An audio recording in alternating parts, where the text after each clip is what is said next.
শুভ নববর্ষ। সবাইকে আন্তরিক প্রীতি, অভিনন্দন ও ভালোবাসা। সবাই কেমন আছে? আশা করি অনেক ভালো আছে। আমিও অনেক ভালো আছি। আর আজকে নতুন বছরে আমরা চলে এসেছিলাম সোজা আমাদের ডাঙালি কালী মায়ের মন্দিরে, একেবারে সরাসরি দেখতে পাচ্ছ। আর এখানে এসে আমরা আজকে পুজো পাঠ দিলাম, আর আজকে নতুন বছর সবারই ভালো থাকার কামনা করে নিলাম। আর এখন আমরা এই মন্দিরে এলাম। এখন কিন্তু সকাল সকাল অনেকটা বলবো না, কারণ বেলা অনেকটাই গড়িয়ে এসছে, কারণ জানি আজকে মন্দিরে অনেক মানুষের সমাগম থাকবে, আর যার জন্য একটু ভিড় হবেই।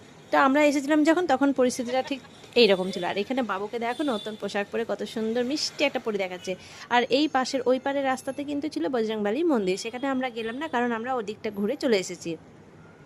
মন্দিরের যে আশেপাশের পরিস্থিতিটা সেটা কিন্তু খুব সুন্দর। আর এই মন্দিরের দেওয়ালে দেখো কত সুন্দর সুন্দর পাথরে ছোট্ট ছোট্ট করে নকশা করা রয়েছে, যেখানে মায়ের প্রতিচ্ছবি করা রয়েছে। অনেক অনেক অনেক হিস্টোরি যেখানে আছে মায়ের, সেখানে তোমরা গেলে পরেই জানতে পারবে।